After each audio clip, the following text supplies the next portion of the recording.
மதுரை ஏர்போர்ட்டில் நம்மளுடைய நண்பர்கள், நண்பிகள், தோழர்கள், தோழிகள் எல்லாருமே வந்து இருக்கிறாங்க.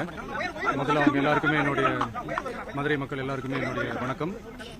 உங்களுடைய அன்புக்கு வந்து கோடான கோடி நன்றிகள். நான் இன்னைக்கு போகிறது வந்து ஜனநாயகன் படத்தினுடைய வேலைக்காக போகிறேன்.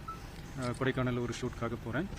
கூடிய சீக்கிரமே உங்கள் மதுரை மண்ணுக்கு நம்ம கட்சி சார்பாக வேறு ஒரு சந்தர்ப்பத்தில் உங்கள் எல்லாரையும் மீட் பண்ணி நான் பேசுகிறேன். பட் இன்றைக்கி ஒரு 1 ஹவரில் நாங்கள் லேண்ட் ஆகி நாங்கள் எல்லாருமே பார்த்துட்டு நான் வந்து என் வேலையை பார்க்க நான் போயிடுறேன்.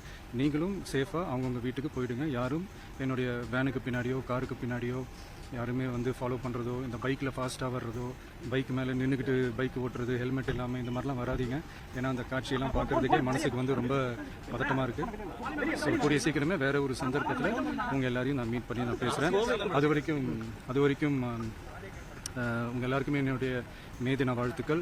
Love you all and see you all. And இதை வந்து நான் மதுரை ஏர்போர்ட்டில் இந்த மெசேஜ் என்னால் கன்வே பண்ண முடியுமான்னு எனக்கு தெரியல. அங்கே சுச்சுவேஷன் எப்படி இருக்குன்னு எனக்கு தெரியல. அதனால தான் இங்கேயே நான் சொல்லிட்டு நான் கிளம்புறேன். தேங்க்யூ.